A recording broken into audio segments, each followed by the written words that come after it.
Radhe Radhe guys, स्वागत है आप सबका हमारे YouTube चैनल जिसका नाम है श्री जी। आज इस टॉपिक पर मैं आपसे बात करने वाली हूँ है स्नेहम अध्याय। स्नेह अध्याय यहाँ पर चरक की दृष्टि से दो योग बताएं। इसे कल्पना चतुष्ट कहते हैं, ये याद रखना।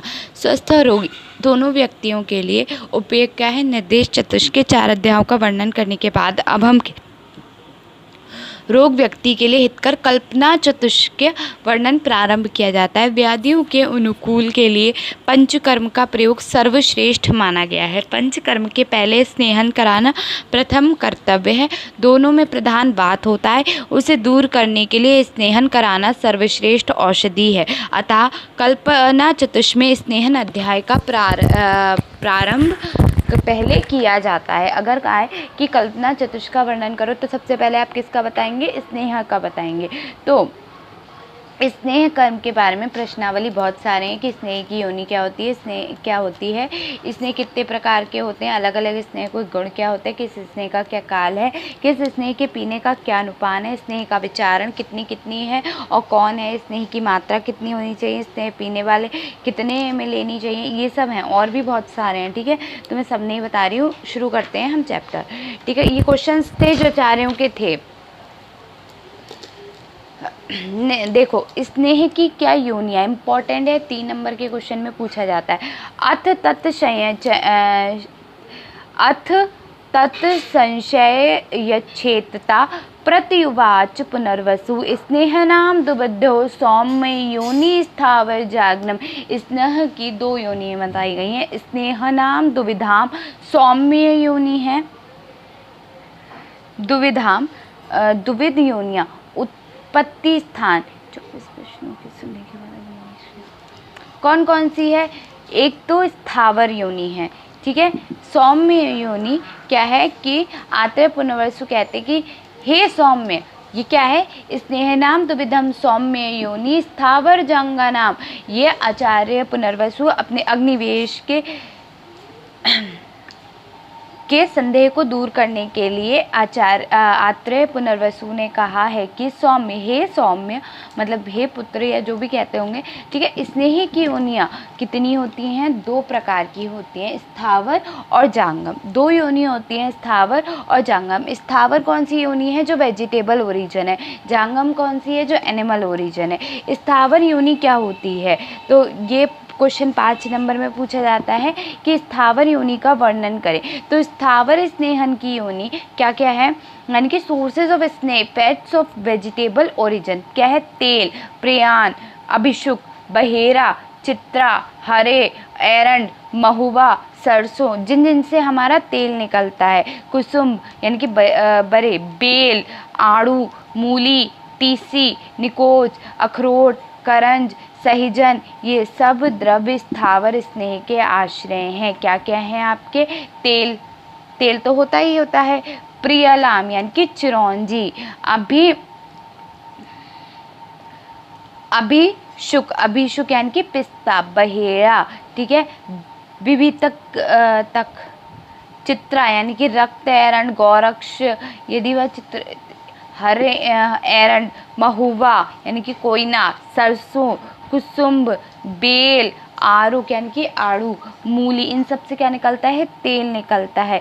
यहाँ बताते हुए स्थावर स्नेह के यह आश्रय द्रव्य उपलक्षण मात्र हैं, क्योंकि इनके अतिरिक्त भी स्थावर स्नेह के आश्रय हैं। जैसे बादाम हो गया, मूंगफली, इन सब से भी निकलता है तेल। दालचीनी हो गई, तेजपत्र हो गया, बिनोमा हो गया, चंदन हो गया, इलायची, मांकुलन आदि, नारियल हो गया आपका, बहुत सारे इनके अलावा भी हैं। तो स्थावर ओरिजिन और भी हैं, ठीक है। ये तो मेन बता दिए गए, उसके अलावा और बताए गए।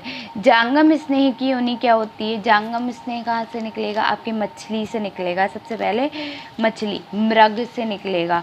पक्षी में जांगम की योनि होती है, पक्षियों में होती है, ठीक है। उसके बाद इनके दही, दूध, घृत, मांस, वसा, मज्जा का प्रयोग होता है। इनका क्या होता है? वसा, मज्जा, दूध, दही और मांस, घृत, इन सब का प्रयोग करते हैं हम। एनिमल्स का क्या क्या लेते हैं? चमड़ा तक नहीं छोड़ते उनकी, तो सब चीज़ें लेते हैं। तो वही है कि मछली, पहले तो पशु बताए कौन कौन से? मछली, पशु और पक्षी जो जांगम की योनि होती है, ठीक है।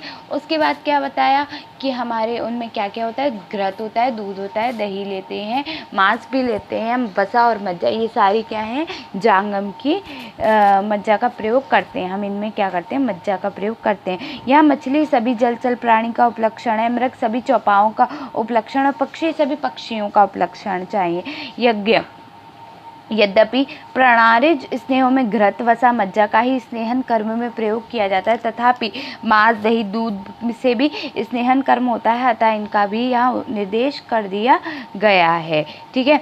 तिल तेल तथा एरंड तेल की श्रेष्ठता श्लोक देखो। सर्वेषां तेल जतानाम तिल तेलम विषयते शरीर बलार्थे स्नेहं चग्रे एरंड तु विरेचनेते। शरीर में बलाधान के लिए तथा स्नेहन के लिए संपूर्ण स्थावर तेलों में तिल का तेल उत्तम होता है। क्या, बलाधान बल को बढ़ाने के लिए तथा स्नेहन के लिए संपूर्ण स्थावर जितने भी तेल हैं उनमें तिल का तेल उत्तम होता है, और विवेचन के लिए एरंड का तेल उत्तम होता है। बल बढ़ाने के लिए कौन सा, तिल का तेल, लेकिन विवेचन करने के लिए कौन सा, आपका एरंड का तेल। तो शरीर में बलवान के लिए स्नेहन के लिए संपूर्ण स्थावर तेलों में तिल का तेल उत्तम होता है, और क्या, विरेचन के लिए, सॉरी विवेचन नहीं, विरेचन के लिए एरंड का तेल उत्तम होता है। तो समझ गए। अगर आ जाए एरंड के तेल में और तिल के तेल में क्यों श्रेष्ठता होती है, तो तिल के तेल की श्रेष्ठता क्या है कि वो बलाधान करता है, सभी तेलों में गुणवान होता है, बलाधान करता है, इसलिए वो उत्तम होता है।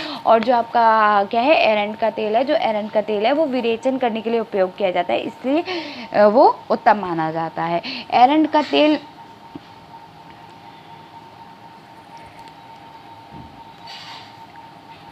एरंड के तेल के गुण देखो।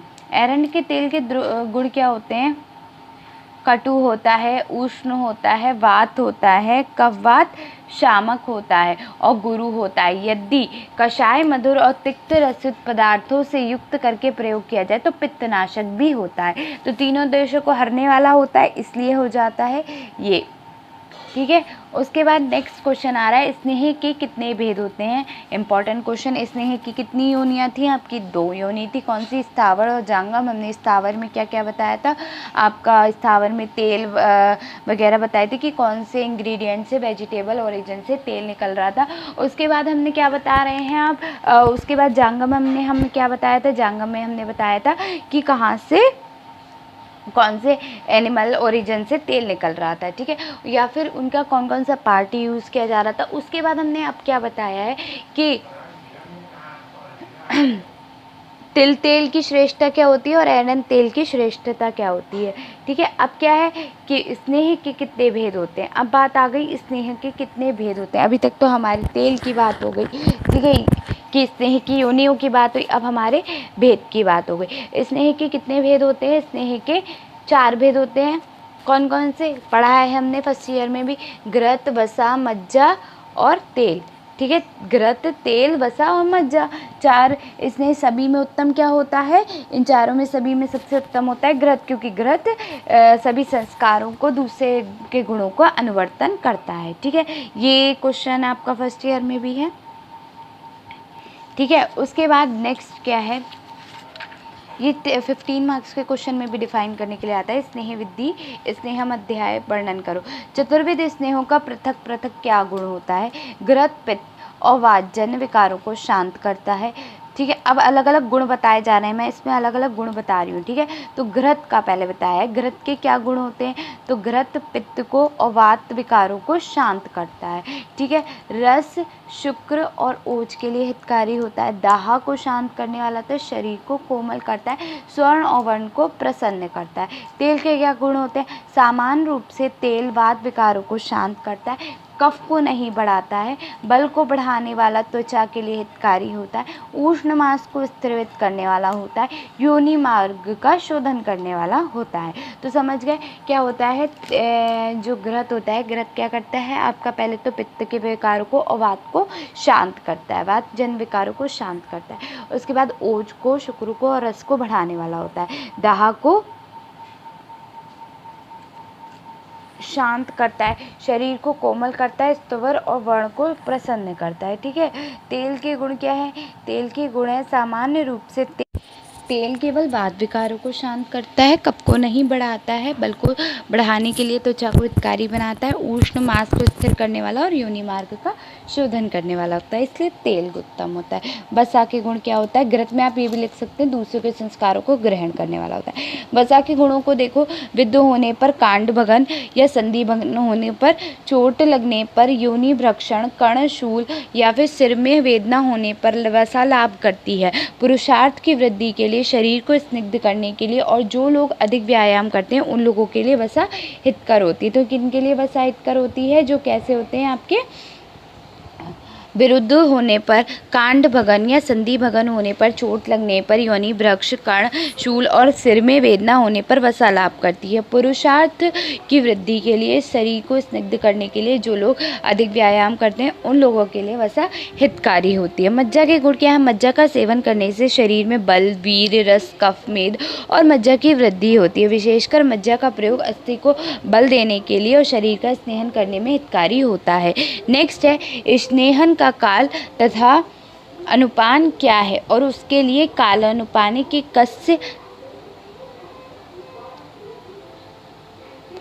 प्रश्न का उत्तर स्नेह काल ऋतु के अनुसार। ठीक है, क्या है ये? देखो, घृत का सेवन शरद ऋतु में करना चाहिए। हमें घृत का सेवन कब करना चाहिए? इसमें केवल काल बताया है कि घृत का सेवन कब करना चाहिए। घृत का सेवन हमें कब करना चाहिए? शरद ऋतु में करना चाहिए। वसा और मज्जा का सेवन हमें वैशाख में करना चाहिए। एज वेल एज हमें तेल का सेवन प्रागृत यानी कि ग्रीष्म ऋतु में करना चाहिए। तो समझ गए, वसा और मज्जा का सेवन वैशाख, हाँ वैशाख में, घृत का सेवन कब? शरद ऋतु में।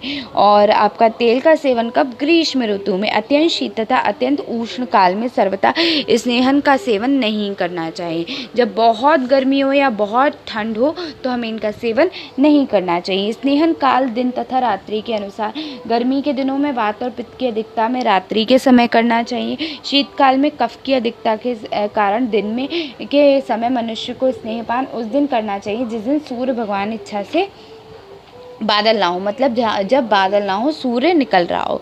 विपरीत काल में स्नेहपान में हानि। विपरीत काल में स्नेहपान मतलब अत्यंत उष्ण काल में या वात प्रधान या पित्त प्रधान या वात पित्त प्रधान मनुष्य द्वारा दिन में स्नेहपान किया जाता है तो क्या होता है? हमारा मूर्छा हो जाती है, तंद्रा होती है, प्यास लगती है, उन्माद होता है, कामला हो जाता है, रोग को उत्पन्न करती है। यदि अत्यंत शीतकाल में हम कफ प्रधान मनुष्यों द्वारा स्नेहपान रात्रि में किया जाता है तो अनाह होती है, भोजन में अरुचि होती है, उदर में शूल होता है और पांडु रोगों को उत्पन्न करता है। नेक्स्ट देखो, क्या है आपका प्रश्न उत्तर? स्नेहपान का अनुपान। स्नेहपान का अनुपान क्या होता है कि घृत पीने के बाद गर्म जल, तेल पीने के बाद उष्ण। अनुपान ध्यान रखना, जलम उष्णम, श्लोक देखो पहले, जलम उष्णम घृतम पयम यूष तैलम अनु शस्यते वसा मज्जोस्तु मंड स्यात् सर्वेषुणाम मथातुम अम्बुवा। यानी कि घृत पीने के बाद गर्म जल, तेल पीने के बाद यूष, वसा और मज्जा पीने के बाद मंड पीना चाहिए। और अथवा अभाव में, मतलब अगर इनकी सब में अभाव है तो सभी स्नेहों को पीने के बाद गर्म जल पीना चाहिए। ठीक है, तो घृत को पीने के बाद हम क्या पीना चाहिए? गर्म जल। तेल को पीने के बाद यूष, वसा और मज्जा को पीने के बाद हमें क्या करना चाहिए? मंड पीना लेना चाहिए। उसके बाद क्या है नेक्स्ट देखो, अभाव में क्या करना चाहिए? हमें उष्ण जल पीना चाहिए यानी कि गर्म जल पीना चाहिए। नेक्स्ट है स्नेह की 24 प्रविचारताएं। इम्पॉर्टेंट है, 5 नंबर में पूछा जाता है। ठीक है, तो देखो, आदनश्चित विलेपी चारसो मास पयोदधि यवागु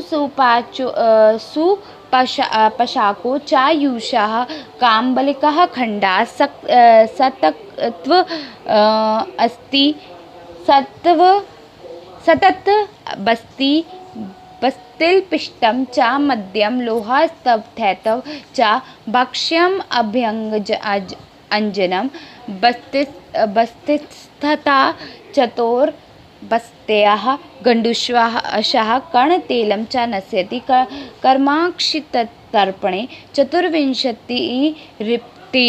स्नेहस्य प्रविचारणम। कौन कौन सी होती हैं?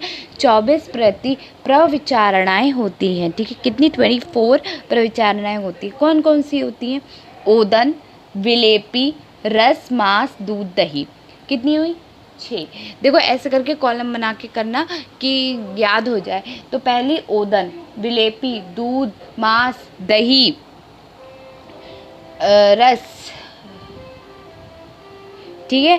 फिर यवागु, सूप, शाक, यूष, कांडव खंड, सत्तु, तिल का कल्क, मध्य, लेह, भक्ष्य, अभ्यंजन, बस्ती, उत्तर बस्ती, गंडुष, कर्ण, तेल, नस्य, अक्षि, तर्पणम। याद हो जाएंगे, इसमें कुछ तो नया नहीं है। वैसे ओदन, विलेपी, रस, मांस, दूध, दही, यवागु, सूप, शाक, यूष, काम्बलिका खंड, सत्तू, तिल का तेल, मध्य, लेह, भक्ष्य, अभ्यंजनम, बस्ती, उत्तर बस्ती, गंडुष, कर्ण, तेल, नस्य, अक्षि, तर्पणम। ये कितने हैं? 24 आपकी वो हैं, क्या है? प्रविचारणाएं। तो अगर आए स्नेह की 24 स्नेह की प्रविचारणाएं लिखो तो आप क्या लिखेंगे? 24 प्रकार की बताएंगे कौन कौन सी हैं वो। 3 नंबर का क्वेश्चन भी बन सकता है, 5 का भी क्वेश्चन बन सकता है, ठीक है। तो प्रविचारणाएं कौन सी हैं? ओदन, विलेपी, रस, मांस, दूध,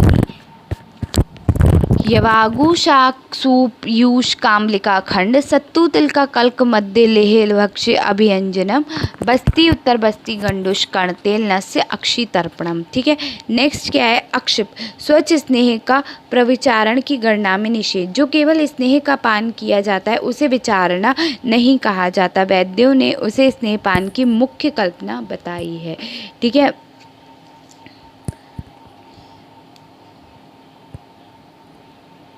अर्थात किसी अन्य द्रव्य के साथ ना मिलाए हुए स्नेह का प्रयोग विचारणा नहीं कहलाता। विचारणा में स्नेह की मात्रा अल्प होती है, मतलब स्नेह की मात्रा बहुत कम होती है, इसलिए वह देर से कार्य करती है। अभ्यंग में प्रयुक्त स्नेह भी अल्प मात्रा में ही होता है, इसलिए इसे विचारण भी कहा जाता है। देखो विचारणा क्या होती है? विचारणा होती है जब हम किसी को किसी चीज़ में डाल दें। जैसे हमने खिचड़ी बनाई, खिचड़ी में हमने घी डाला, पर वो विचारणा नहीं है। क्यों नहीं है? क्योंकि जो केवल स्नेह का पान के सॉरी वो विचारणा है, ठीक है। लेकिन जो केवल जैसे स्नेह पान कर लिया, हमने केवल घृत पी लिया या केवल तेल पी लिया या उससे अभ्यंग कर दिया, तो ये सब विचारणा में नहीं आता, ठीक है। इसमें क्या होता है? विचारणा में क्या होता है? जो स्नेह की मात्रा होती है वो कम होती है, ठीक है। जैसे खिचड़ी में घी बहुत कम मात्रा में डालते हैं, हम पूरा फैला के नहीं डालते, कम डालते ना। जितनी खिचड़ी होती है उतना तो घी नहीं डाल देते, कम डालते हैं, ठीक है। अभ्यंग में प्रयुक्त स्नेह भी अल्प मात्रा में ही होता है, इसलिए इसे विचारणा ही कहा जाता है। केवल स्नेह पीने में स्नेह की मात्रा अधिक तो होती है और विचारणा हमेशा धीरे कार्य करेगा। क्यों? क्योंकि उसमें स्नेह की मात्रा कम होती है। लेकिन जो हमने केवल स्नेह दिया है, केवल स्नेह का पान कराया है, वो क्या है? आपका विचारणा नहीं है। विचारणा है स्नेह का पान किसी और चीज़ के साथ मिला के कराना। मान लो कि हमने किसी में तेल डाला है, वो है, ठीक है, वसा मज्जा ये सब डाला है, वो है स्नेह विचारणा। लेकिन अगर हमने केवल इनका सादा सेवन कराया, वो विचारणा नहीं है। 64 प्रकार की प्रविचरणाएं। अब यहाँ क्या है?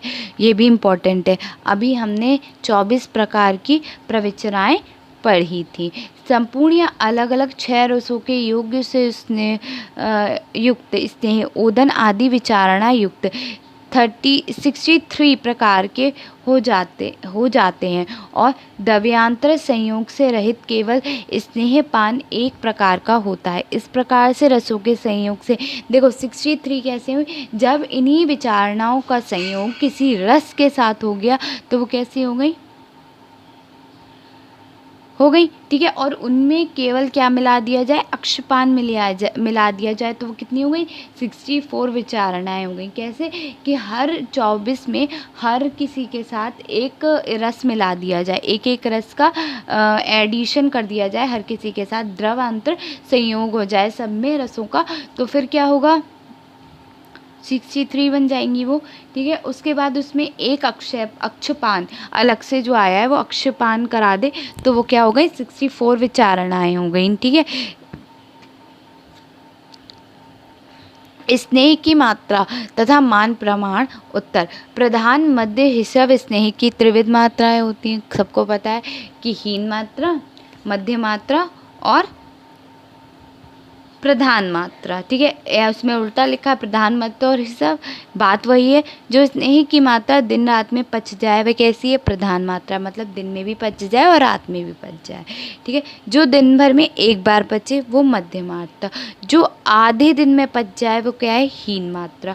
इस प्रकार स्नेह के पचने के बाद यह प्रधान, मध्यम और ऋषभ 3 मात्राएं बती गई। मतलब एक बार पच गई तो वो क्या है? प्रधान मात्रा है, या तो दिन में पच गई या रात में पच गई, दिन में ली तो रात में पच गई, रात में ली तो दिन में पच गई, ठीक है। मध्यम क्या हुई? दिन में ली हुई रात में पची, रात में ली हुई दिन में पची, वो क्या है? आपकी प्रधान मात्रा है। फिर क्या है? मध्यम मात्रा, जो दिन भर में पचे, ठीक है, जो दिन भर में पचे, जो आधे दिन में पच जाए वो हिसाब मात्रा है, ठीक है। स्नेह की कौन सी मात्रा किसके लिए उपयोगी? इन 3 स्नेह की मात्राओं का प्रयोग भिन्न भिन्न प्रकृति तथा बल के आधार पर अलग अलग पुरुषों की प्रकृति के अनुसार कहा जाता है। स्नेह की प्रधान मात्रा सेवन करने योग्य रोगी और रोग कौन कौन से होते हैं? अब बात आती है रोगी और रोग की, ठीक है। अब रोग और रोगी की बात करें तो जो पुरुष प्रतिदिन अधिक मात्रा में स्नेह सेवन का अभ्यास हो, जो भूख और प्यास के वेग को सहन कर सका अभ्यास हो, जिस पुरुष की जठराग्नि का बल उत्तम हो, जिस मनुष्य का शारीरिक बल उत्तम हो, वे पुरुष और गुल्म से पीड़ित रोगी, जिसे सांप न काटा हो, जो भी सर्पोन्माद तथा मूत्रकृच रोगों से पीड़ित हो, तथा जिस मनुष्य का मल सूखा निकलता हो, वे मनुष्य उत्तम मात्रा में स्नेहपान कर सकते हैं। ये रोग हैं और रोगी भी हैं जो उत्तम मात्रा में स्नेहपान कर सकते हैं।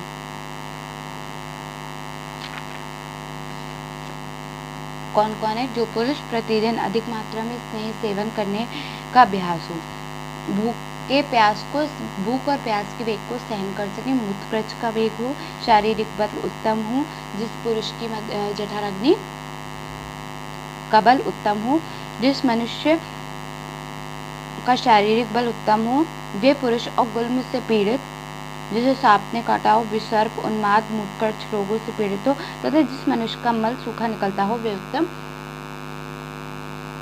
मात्रा में स्नेहपान कर सकते हैं। स्नेह की प्रधान मात्रा सेवन से लाभ।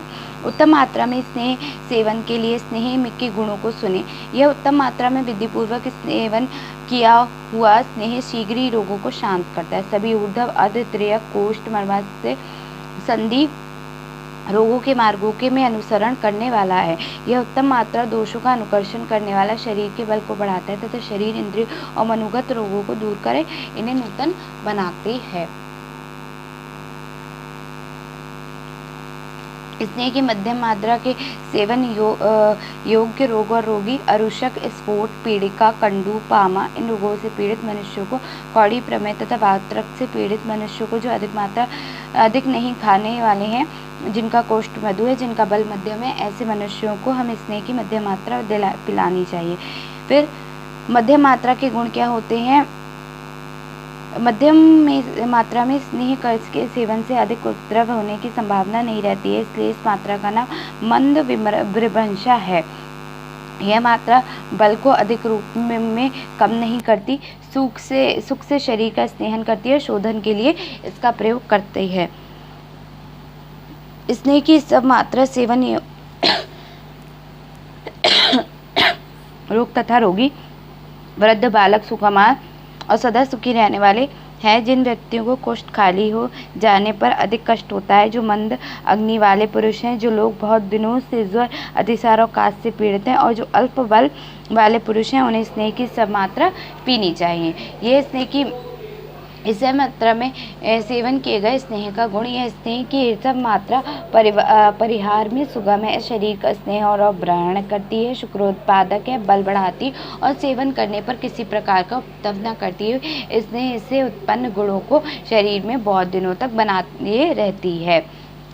चतुर्विध स्नेह में कौन किसके लिए हितकारी होते हैं? तो कश्चित केभ्योहिता स्नेह उत्तर घृत सेवन योग्य रोग और रोगी, जो मनुष्य वात पित्त प्रकृति के हों अथवा वात प्रकृति या पित्त प्रकृति के हों, वातजन्य पित्तजन्य या वात पित्तजन्य विकारों को पीड़ित करते हों, नेत्र को स्वस्थ रखना चाहते हों, उर्षत से पीड़ित हो, जिनका शरीर क्षीण हो गया हो, वृद्ध हो या अत्यंत दुर्बल हो, जो दीर्घायु की इच्छा रखते हो, बल वर्ण स्वर्ग में उत्तम हो, शरीर की पुष्टि सनातन की इच्छा रखते हो, शरीर में सुकुमारता कांति ओज स्मरण शक्ति मेधा अग्नि की दीप्त इंद्रियों को शक्ति और इंद्रियों को बलवान बनाते हो चाहते हो तथा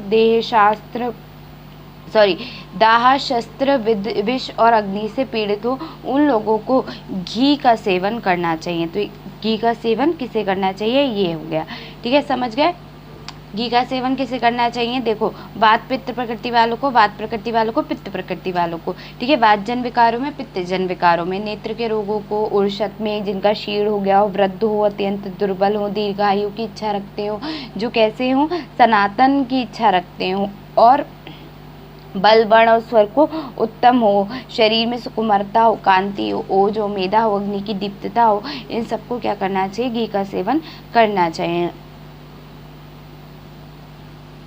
तेल, जिन व्यक्तियों के शरीर में कफ और मेद अधिक बढ़ गया हो, जिनके गले में उदर में उतना मांस बढ़ गया हो कि चलते समय हिलता हो, जो वात व्याधि से पीड़ित हो, जो पित्त प्रकृति के मनुष्य हो, जो शरीर में बल पतलापन हल्कापन दृढ़ता और शरीर को स्थिर बनाता हो, और जो मनुष्य अपनी त्वचा को स्निग्ध सुलक्षण और पतली बनाना चाहता हो, जिनके उदर में कृमि हो, जिनका कोष्ठ क्रूर हो, जो नाड़ी व्रण में पीड़ित हो, और जिन लोगों को तेल खाने का अभ्यास हो, वे लोग ठंडे समय में तेल का पान कर सकते हैं। ठीक है, बासा सेवन के योग्य रोगी और रोग, जो मनुष्य वायु और धूप को अधिक सहन कर सकते हो, जिनका शरीर रूक्ष हो, जो भार ढोने और रास्ता चलने में क्रश हो गए हो, जिनका शरीर में शुक्र और रक्त सूख गया हो, जिसका कफ और मेद क्षीण हो गया हो, जिनके अस्थि संधि शिरा स्नायु मर्म और कोश में अधिक वेदना हो, जिनके शरीर में वायु ने अधिक कुपित होकर स्रोतों को आवृत कर दिया हो, जिनकी अग्नि अत्यधिक तीव्र है, और जो मनुष्य वसा खाने के अभ्यासी है, ऐसे व्यक्तियों को यदि स्नेहन कराना हो तो वसा सेवन कराना चाहिए। जिन व्यक्तियों के मज्जा सेवन के योग्य रोग और रोगी, तो जिन व्यक्तियों की अग्नि तीव्र हो, जो क्लेशों को सहन करते हो, अधिक भोजन करते हो, स्नेहनों का सेवन सदा करते हो, वात रोगों से पीड़ित हो, जिनका कोष्ठ क्रूर हो, ऐसे व्यक्तियों का यदि स्नेहन कराना हो तो मज्जा का सेवन कराना चाहिए। हो गया। स्नेहन का प्रकर्ष काल, प्रकर्ष स्नेहन चा कहा, स्नेह का प्रकर्ष 7 दिन का या 3 दिन का होता है। स्नेह का अधिक से अधिक प्रयोग 7 दिन तक और कम से कम 3 दिन तक करना चाहिए। कब तक करना चाहिए? स्नेह का प्रकर्ष काल कितना होता है, मतलब मैक्सिमम काल कितना होता है, 7 दिनों तक होता है या 3 दिन है। स्नेह का अधिक से अधिक प्रयोग हम कितने दिन तक कर सकते हैं, 7 दिन, और कम से कम 3 दिन करना चाहिए। कम मतलब मिनिमम 3, मैक्सिमम 7। ठीक है। स्नेह के योग्य पुरुष कौन है? जिन व्यक्तियों को स्वेदन अथवा शोधन कराना हो, या जिन्हें पंचकर्म कराना हो, जिनका शरीर रूक्ष हो, जो वात व्याधियों से पीड़ित हो, जो नित्य व्यायाम करने वाले हों, जो नित्य मदिरा पीते हो, जो नित्य क्या करते हो, स्त्री का सेवन करते हो, जो नित्य चिंता करने वाले हो, ऐसे व्यक्तियों का स्नेहन कराना चाहिए। स्नेह के अयोग्य पुरुष के होते हैं बिना संशोधन कराए, जिन लोगों को रूक्षण क्रिया बताई गई जाएगी, जिन लोगों के शरीर में कफ और मेद बढ़ा हुआ होगा, जिन लोगों के लिए रूक्षण क्रिया कही जाएगी, उन्हें यदि संशोधन न कराया हो तो स्नेहन क्रिया नहीं की जा सकती। जिनके मुख और गुदा में इतनी अधिक स्राव होता है कि मुख और गुदा कफ से भरा हुआ रहता है, जो नित्य मंदाग्नि से पीड़ित हो, जो तृष्णा तथा मूर्छा से युक्त हो, गर्भिणी हो, तालु शोथ से पीड़ित हो, अन्न में अरुचि हो, वमन हो, उदर रोग हो, आमदोष हो, कृत्रिम विष से पीड़ित हो, दुर्बल हो, जो कल में युक्त हो, स्नेह पीने से जिनमें ग्लानि होती हो, जो मद से पीड़ित हो, जिन्हें नस्य और वस्तीकर्म किया जा रहा हो, ऐसे व्यक्तियों को स्नेहन कर्म नहीं कराना चाहिए। यदि असावधानीवश स्नेहपान करा भी दिया है तो स्नेहपान से भयंकर रोग हो जाते हैं, ये याद रखना। ठीक है। अस्निग्ध व्यक्ति के लक्षण क्या है? अस्निग्ध लक्षणम पुरुषम ग्रथित रुक्षणम वायुर्प्रदो गुणो मृदु रक्ताखरत्वं रोक्ष्यं च गानन्य अस्य स्निग्ध लक्षणम, यानी कि क्या है, मल का गांठदार और रूक्ष निकलना, वायु का अनुलोमन न होना, जठराग्नि का मंद होना, शरीर में खर्तता और रूक्षता की उत्पत्ति होना किसके यहाँ, स्निग्ध पुरुष का लक्षण होता है। सम्यक स्निग्ध व्यक्ति के लक्षण क्या है, स्नेहन क्रिया के बाद यदि वायु का अनुलोमन हो, जठराग्नि तीव्र हो, मल चिकना हो और गांठदार ना हो, शरीर में कोमलता और चिकनापन हो, तो इस व्यक्ति का स्नेहन क्रिया उचित रूप से हुई है, यह समझना चाहिए। ठीक है, तो वही है बात। अनुलोममयम दीप्तो अग्निवर्चनम स्निग्ध सहंतम मार्दवम स्निग्धा च अंगे स्निग्धा नाम उपजायते, यानी कि स्नेहन क्रिया के बाद यदि वायु का अनुलोमन हो, जठराग्नि तीव्र हो, मल चिकना और गांठदार ना हो, शरीर में कोमलता और चिकनापन हो, तो यह व्यक्ति का स्नेहन क्रिया उचित रूप से हुई है, ये समझना चाहिए। नेक्स्ट है अति स्निग्ध व्यक्ति के लक्षण। पहले है अस्निग्ध, फिर आया सम्यक और अब आ रहा है क्या, अति स्निग्ध। तो पांडुरता गौरवम जांग्यम पुरुषस्य विपक्वता तंदिर रुचि उत्क्लेश शाह स्याद अति स्निग्ध लक्षणम, यानी कि स्नेह पीने के बाद जिस व्यक्ति के शरीर में पीलापन, भारीपन और जड़ता उत्पन्न हो, मल पचकर ना निकले, तंद्रा, अरुचि और उत्क्लेश ये लक्षण उत्पन्न हो, तो उस व्यक्ति को स्नेहन क्रिया अधिक रूप से हो गई है, ऐसा समझना चाहिए। स्नेहपान के पहले का हित या अहित, यदि कल स्नेहपान पीने की इच्छा हो तो आज रात में पीने से एक दिन पूर्व द्रव गर्म और जो अभिसंधि ना हो और अति स्निग्ध ना हो और असंकरणीय हो, अर्थात अपथ्य से मिश्रित ना हो, ऐसे अन्न का मात्रा पूर्वक भोजन करना चाहिए। स्नेहपान का समय, मनुष्य भोजन करने के समय भूख लगने पर संशमन कर स्नेह का पान करे। यदि संशोधन स्नेह पीना हो तो रात्रि के खाए हुए अन्न का उचित रूप से पाचन हो जाने के बाद स्नेह का पान करें। स्नेहपान के बाद तथा उसके पाचन होने पर क्या करना चाहिए। मनुष्य उष्ण जल का पान करते हुए ब्रह्मचारी रहकर रात्रि में शयन करे। मल मूत्र वायु डकार से आए हुए वेगों को नहीं रोके। व्यायाम, उच्च भाषण, क्रोध, शोक, शीतल वस्तुओं का सेवन, धूप में बैठना, इनका परित्याग करे। शयन और बैठने का स्थान अप्रवात होना चाहिए। स्नेह पीकर अथवा स्नेह के जीर्ण हो जाने पर पुनः स्नेह प्रयोग से के शीघ्र ही बाद इन नियमों का पालन करें। यदि स्नेह पीने के बाद इन नियमों का उचित रूप से पालन किया जाएगा तो हमें भयंकर रोग उत्पन्न नहीं होगा। मृदु और क्रूर कोष्ठ कौन होता है? केवल अक्ष स्नेहपान करने वाला मृदु कोष्ठ होता है और व्यक्ति 3 दिन में, क्रूर कोष्ठ व्यक्ति 7 दिन में स्निग्ध हो जाता है। ठीक है। मृदु कोष्ठ का लक्षण क्या होता है? गुड़, ईख का रस, दही का पानी, दूध, मट्ठा हुआ दही, मथा हुआ दही, खिचड़ी, घृत, गंभार, त्रिफला, मुनक्का और पीलू का रस या क्वाथ अथवा गर्म जल या नूतन मदिरा पी लेने से मृदु कोष्ठ व्यक्तियों को विरेचन होने लगता है। क्रूर कोष्ठ क्या होता है?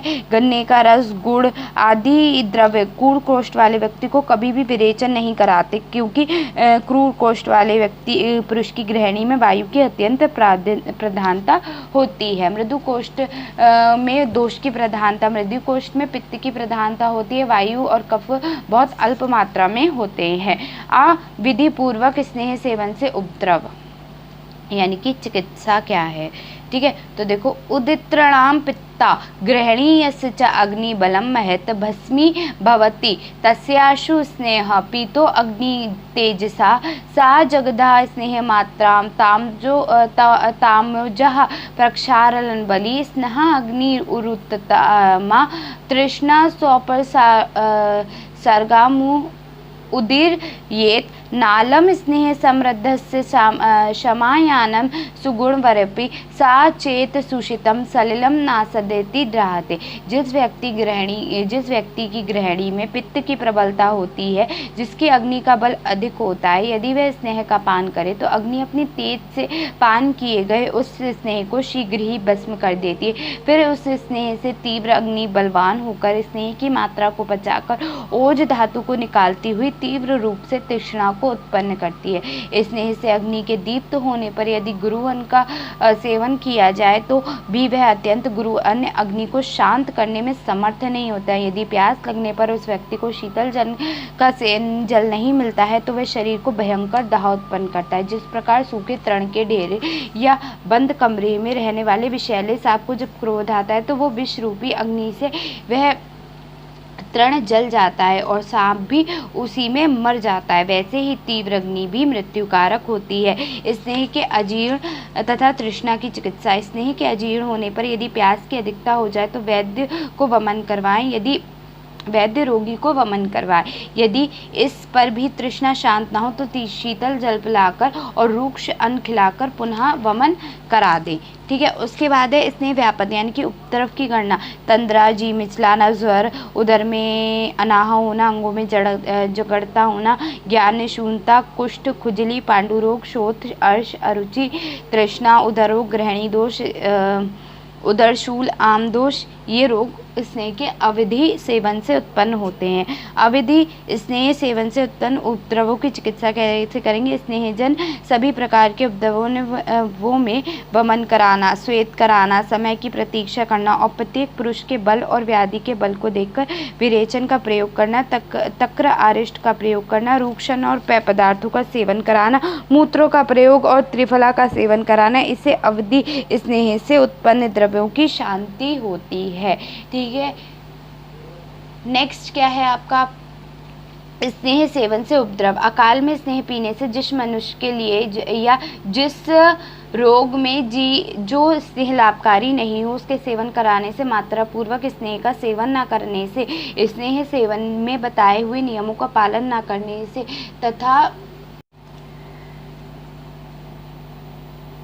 तथा बताए हुए समय से अधिक समय तक स्नेह सेवन करने से उपद्रव हो जाता है। ठीक है। नेक्स्ट देखो क्या है? संशोधन के लिए स्नेह पीने में आचार यानी कि अच्छे संशोधन चैव स्नेह का वृत्ति रिष्यते। स्नेह पी लेने के बाद 3 दिन तक पुरुष विश्राम करे और इस 3 दिन में स्नेह से मिश्रित द्रव, उष्ण मांस, रस और भात का सेवन कर विरेचन औषध का सेवन करें। ठीक है। वमन के लिए स्नेह प्रयोग करने का आचार क्या है? स्नेह पीने के 1 दिन बाद द्रव, उष्ण मांस और भात खिलाकर वमन कराना चाहिए। ठीक है। कब कराना चाहिए? उष्ण मांस खिलाकर और क्या? द्रव, उष्ण मांस का रस और भात कराकर। ठीक है। उसके बाद संशमन स्नेह पीने में आचार क्या है? संशमन स्नेह पीने में आचार है संशमन कराने के लिए सेवन किए हुए स्नेह में विरेचन किए हुए पुरुष के समान ही आचार विधि होती है। ठीक है। विरेचनार्थ के योग्य पुरुष कौन होते हैं? विचारणा के योग्य पुरुष जो व्यक्ति स्नेह से द्वेष रखता है, जो सदा स्नेह का सेवन करते हैं, जिस पुरुष का कोष्ठ मृदु हो, जो व्यक्ति क्लेश को सहने वाला असमर्थ हो, जो व्यक्ति प्रतिदिन मदिरा पीने वाला हो, उनके लिए विचारणा का प्रयोग उत्तम होता है।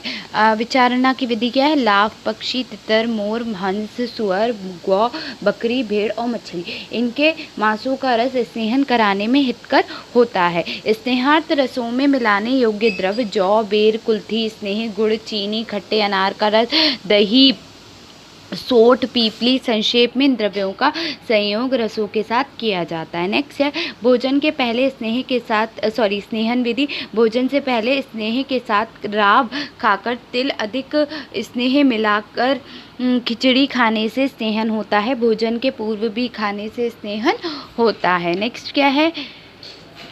तिल काम्बलिक भोजन के खाने से शीघ्र ही स्नेहन हो जाता है। मदिरा के रूक्ष पुरुषों का स्नेहन कैसे होता है? मदिरा के मंड के साथ तेल, वसा, मज्जा का सेवन अथवा दूध में राब मिलाकर पीने से वात प्रदान पुरुषों का स्नेहन हो जाता है। धीरो उष्ण में स्नेह और चीनी मिलाकर पीने से या दही की मलाई में राब मिलाकर पीने से मनुष्य का स्नेहन हो जाता है। ठीक है। सद्य यानी कि शीघ्र स्नेहन कैसे होता है?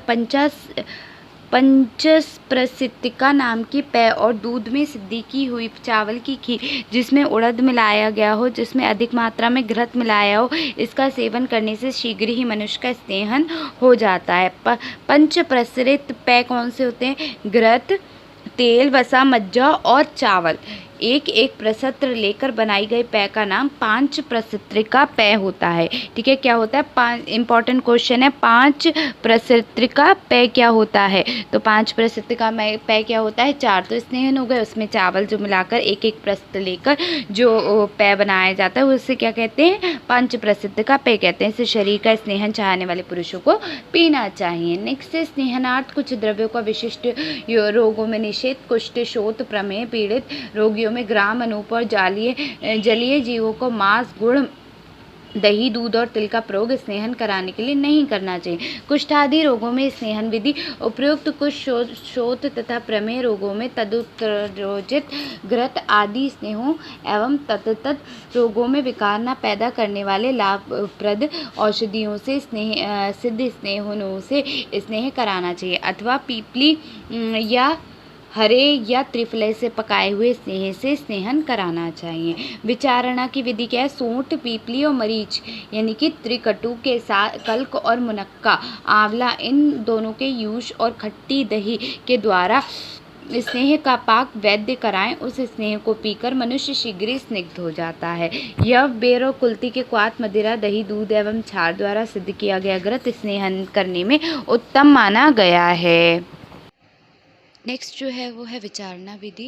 विचारणा विधि क्या दूसरे तरीके से भी तेल, मज्जा, वसा और घृत, इन चारों को बेर और त्रिफला के क्वाथ से सिद्ध कर योनि व्याप्त और शुक्र दोष में उसे प्रयोग करना चाहिए। तो ऐसा नहीं है, ऐसे पूछे जाएंगे ये क्वेश्चन कि स्नेहन करने में उत्तम कौन सा विचारणा विधि मानी गई है, ठीक है, और शुक्र दोष में कौन सा प्रयोग किया जाता है, ऐसे करके ही क्वेश्चंस पूछे जाएंगे। ठीक है, नेक्स्ट है शीघ्र स्नेहन तथा अति स्नेहन के दोषों के बारे में उपमा। तो यदि शीघ्र पूर्वक तो क्या है कि यदि शीघ्रता पूर्वक अतिमात्रा में स्नेह का सेवन किया जाए तो जिस प्रकार सूखे वस्त्र को जल से भिगोया जाता है, जितने जल से कपड़ा भीग जाता है उतना जल कपड़ा ग्रहण कर लेता है और अधिक जल इससे चूकर बाहर निकल आता है, मतलब कि टपकता रहता है ना उससे। उसी प्रकार अधिक मात्रा में स्नेह का सेवन करने पर जितने स्नेह का पाचन करने में जठराग्नि समर्थ होती है उतने स्नेह का पचा लेती है और अधिक स्नेह को बिना पचाए गुदामार्ग से वायु द्वारा बाहर कर देती है। अथवा एक मिट्टी के ढेले के ऊपर शीघ्रता से जल छोड़ा जाए तो वह जल ढेले को पूर्ण रूप से गीला कर शीघ्र उस पर से बाहर गिर जाता है। उसी प्रकार शीघ्रता से सेवन किया गया स्नेह शरीर को पूर्ण रूप से स्निग्ध कर बाहर निकल आता है। सलवण स्नेह का गुण नमक, अभिष्यंदी, अरुक्ष यानी कि स्निग्ध, सूक्ष्म, उष्ण और वायव्य होता है। अतः नमक के साथ स्नेहों का प्रयोग करने पर मनुष्य को यह स्नेह शीघ्र ही स्नेहन करता है। पूर्व कर्म स्नेह और सुवेदन तथा पूर्व कर्म क्या है? स्नेहन और सुवेदन के तथा संशोधन कर्म का आपसी क्रम। संशोधन क्रिया करना आवश्यक हो तो सर्वप्रथम स्नेह का प्रयोग करना चाहिए।